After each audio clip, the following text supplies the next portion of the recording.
Esto es Simple Voz Podcast. Monografías de la historia del rock, desde los años 60 hasta el siglo XXI.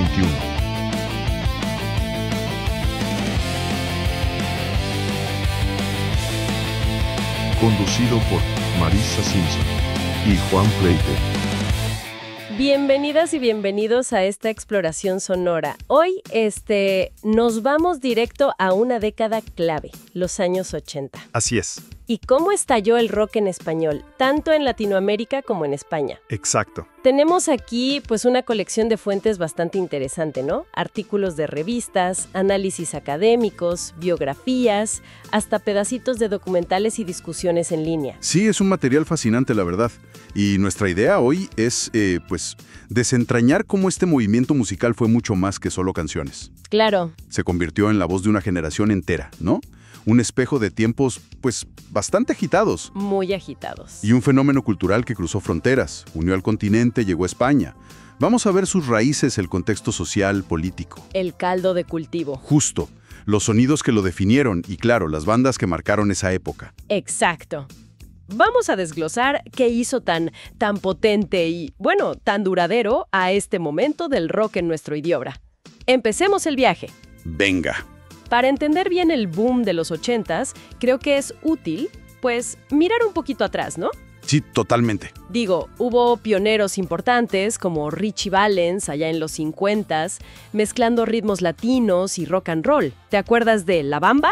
¡Un exitazo! Claro, un clásico. Pero el camino del rock en español no fue nada lineal después de eso. Para nada. Los 70s, por ejemplo, fueron años complicados en muchos países. Complicadísimos. En México, sin ir más lejos después de lo de Avándaro. ¡Ay, Avándaro! Sí, el rock sufrió una represión y una censura gubernamental muy fuerte. O sea, lo empujaron casi a la clandestinidad. ¡A la marginalidad! Exacto. Sobrevivió como pudo. En esos lugares, los hoyos funkis, ¿no? Sí. Sótanos, locales improvisados, fuera del radar. Gracias a bandas como el Tri, de Alex Lora, que le echaron muchas ganas. Y mientras, en Sudamérica, el panorama era todavía más oscuro en algunos lugares, ¿verdad? Sí. Argentina, a partir del golpe del 76, y Chile bajo Pinochet. Las dictaduras veían al rock con muchísima sospecha. Como algo subversivo. Ajá, totalmente. Inherente a subversivo. Se traducía en censura, persecución. Muchos músicos tuvieron que irse al exilio. Hay fuentes que mencionan a figuras del régimen argentino como Macera, ¿no? Denunciando directamente a músicos y fans. Sí, como enemigos del Estado, haz de cuenta. Es que el rock, se asociaba a la juventud, a la rebeldía, a ideas de cambio. Y eso chocaba de frente. Completamente. Chocaba con la ideología de esos regímenes. Lo veían como una influencia extranjera, peligrosa. Pero entonces llegan los 80. Y aquí pasa algo, curioso, ¿no? Ciertos eventos negativos como que le dieron la vuelta. Sí, es muy paradójico. Un ejemplo clarísimo es Argentina durante la Guerra de las Malvinas, en el 82. Ajá. La junta militar, de repente, prohíbe pasar música en inglés en la radio. ¡Wow! Y esa medida, súmale el descontento social que ya había por la guerra, Ajá. por la dictadura. Creó un vacío. Exacto. Un vacío que la música local llenó con una fuerza inesperada, la verdad. La escena argentina agarró una fuerza tremenda. Revivió Cañón.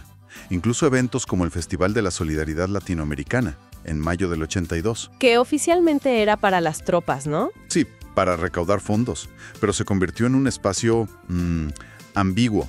Casi una manifestación velada por la paz, contra la guerra. Ahí estuvieron todas las figuras grandes del rock argentino del momento. Fue un punto de quiebre entonces. Sí, y la derrota militar aceleró el fin de la dictadura. Y con eso, se abrió un espacio de más libertad. Y mientras pasado eso en Argentina, en España, la cosa era distinta, ¿no? El posfranquismo. Exacto. La transición democrática dio lugar a la movida madrileña. Y fíjate qué interesante, figuras políticas como el alcalde de Madrid de entonces, Tierno Galván. ¿Apoyaron? Sí, tuvieron la visión de apoyar la cultura juvenil, facilitaron conciertos masivos, espacios para que los jóvenes se expresaran, y eso fue crucial para que el rock español dejara de mirar tanto hacia afuera, a lo anglo. Y empezar a buscar su propia voz. A forjar una identidad propia, en español. Ajá. Y aquí es donde creo la cosa se pone súper interesante. El rock en español ya no era solo, pues, una etiqueta de marketing, ¿no? No, para nada. Se transformó en un canal de expresión muy potente.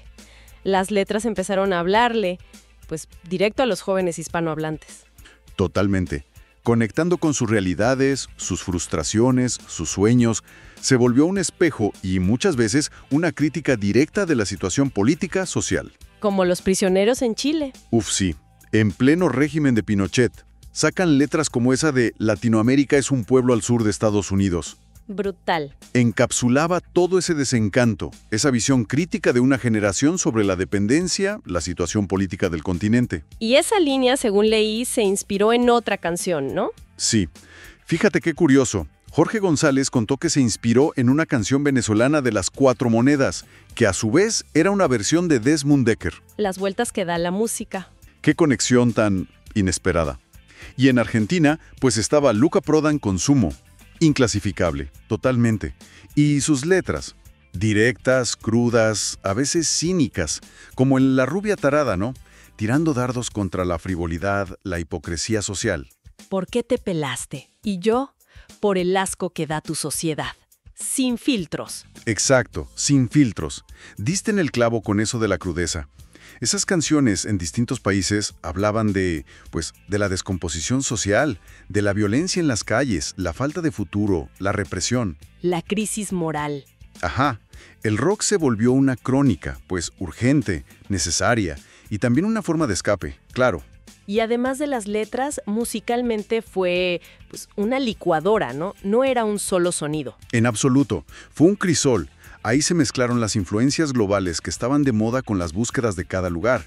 El punk, la new wave, dejaron una marca enorme. Pienso en los primeros discos de Radio Futura, o el giro electrónico de Charly García en Argentina con Clicks Modernos. Justo, Clicks Modernos fue un parteaguas. Grabado en Nueva York, con cajas de ritmo, sintetizadores, rompió totalmente con lo que se hacía en el rock argentino, que venía más del folk, de lo sinfónico. Y el post-punk también pesó, ¿verdad? Sumo es el ejemplo claro. Clarísimo. Esa densidad, esa oscuridad que recordaba Joy Division.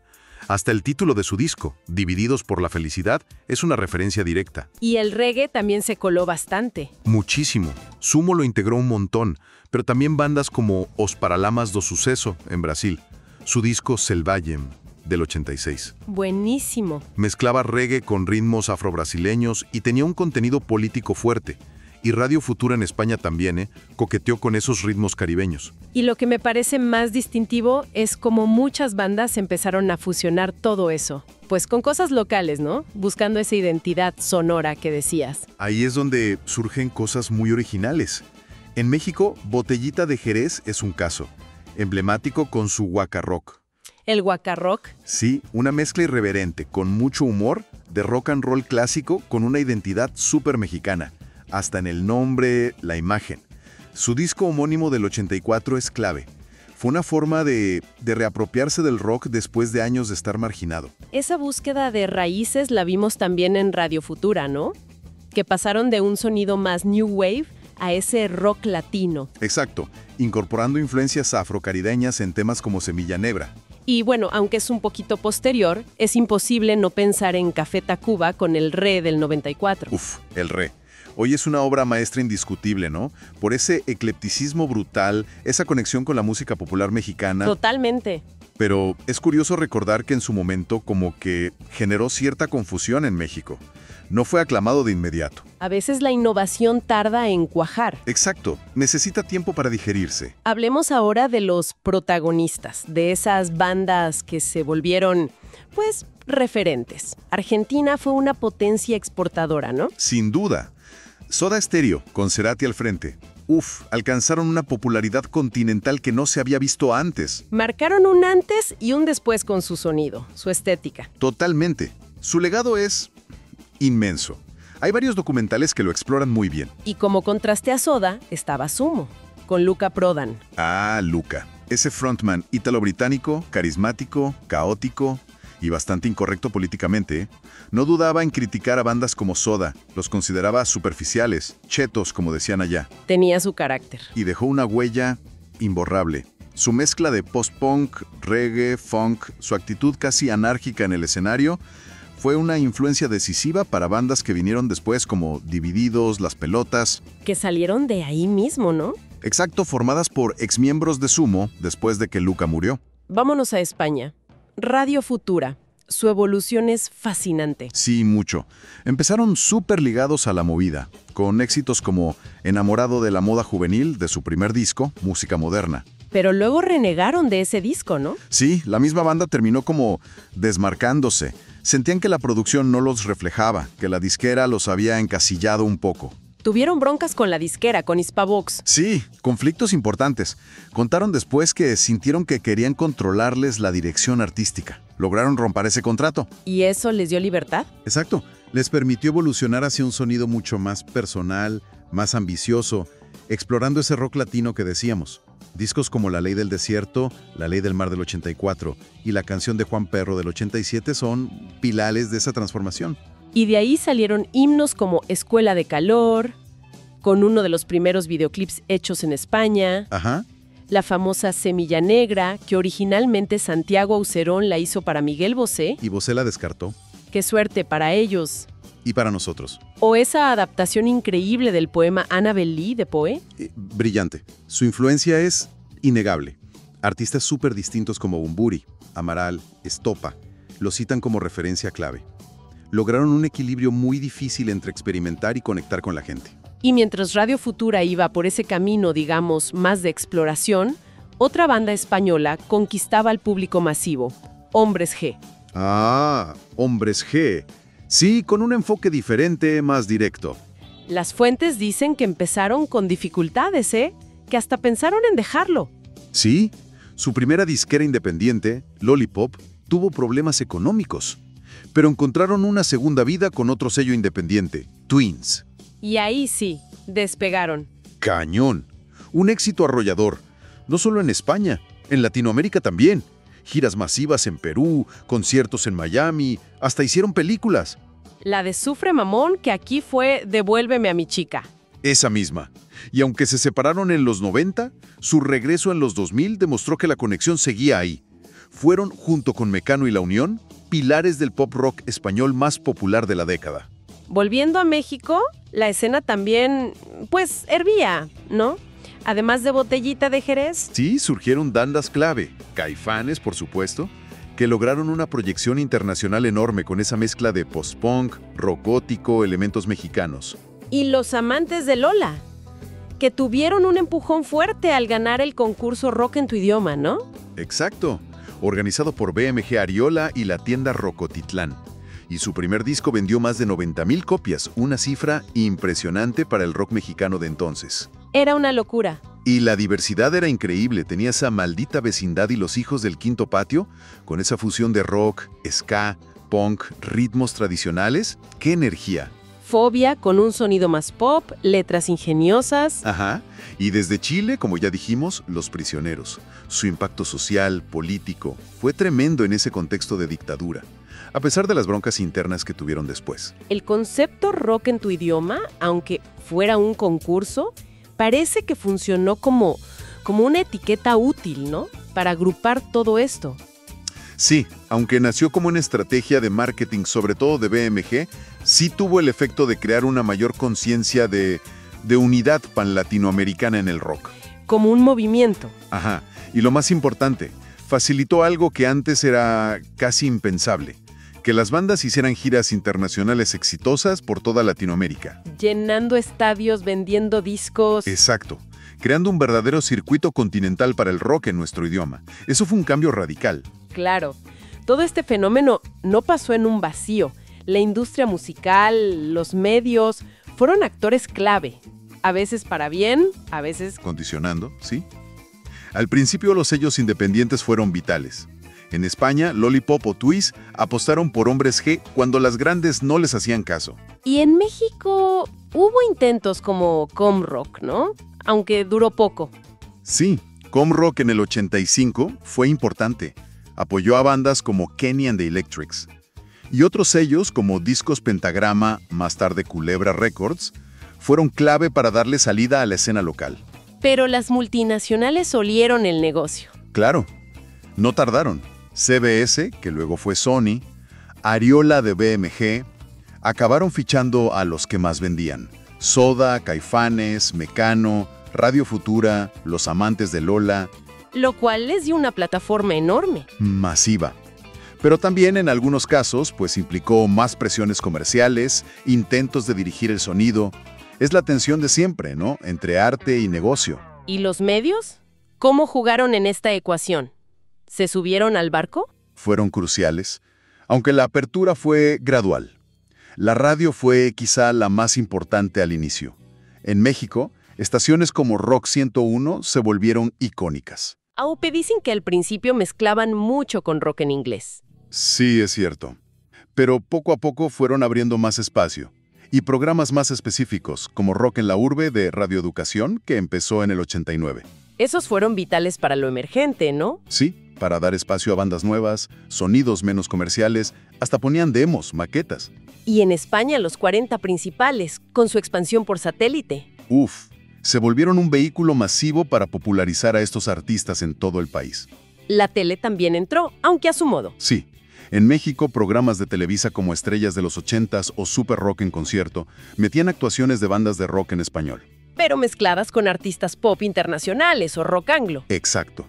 Era una ventana importante, pero no exclusiva para el rock en español. Y claro, la década del videoclip, eso cambió todo. TV, aunque su versión en español tardó un poco más. Le dio una visibilidad enorme a las bandas. Gigantesca. La imagen se volvió casi tan importante como la música para el éxito masivo. La prensa escrita también hizo lo suyo, imagino. Revistas, periódicos. Sí. En México, revistas como Conecte, Sonido, periódicos como Uno más Uno, La Jornada con sus suplementos culturales, documentaron, analizaron el fenómeno. ¿Y el cine? ¿Con las pelis de Hombres G, los documentales que empezaron a salir? Sí, sobre conciertos, sobre figuras clave como Cerati, el Tri.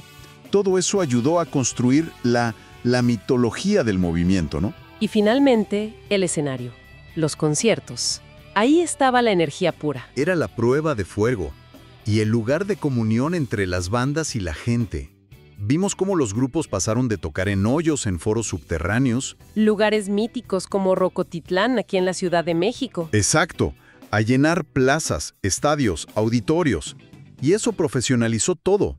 Surgieron promotoras, llegaron los patrocinios. Refrescos, ropa, tabaco. Sí, que se volvieron habituales, aunque no sin generar debates, ¿eh? Como esa bronca de Radio Futura con la marca Don Algodón por usar veneno en la piel sin permiso. Justo. Muestra esas tensiones de la nueva dimensión comercial, incluso organismos del gobierno como el CREA en México. El de atención a la juventud. Ese.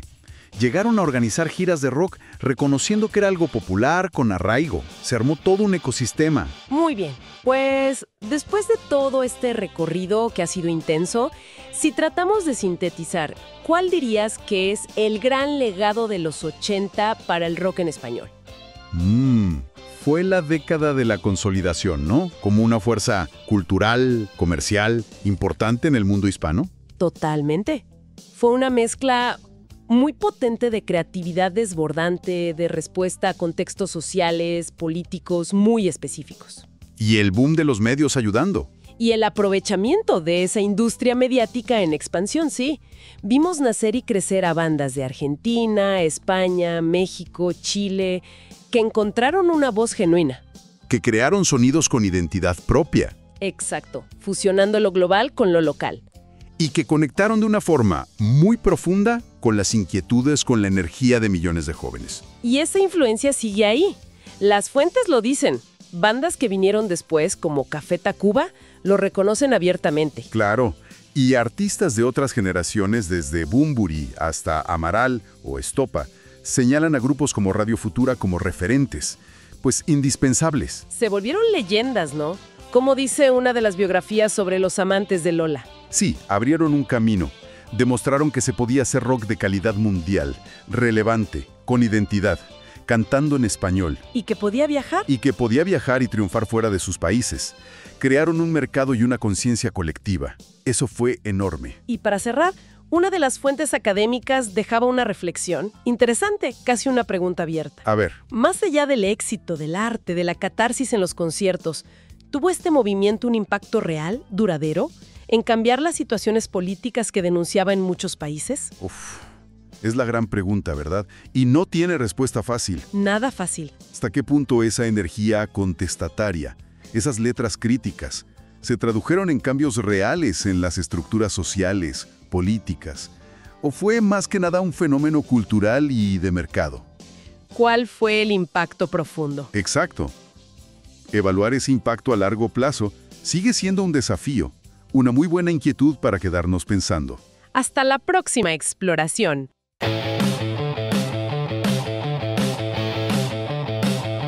Esto fue Simplebot Podcast. Monografías de la historia del rock, desde los años 60 hasta el siglo XXI.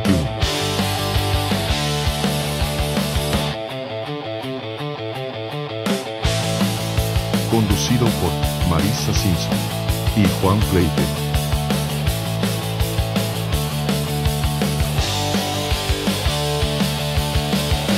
Gracias.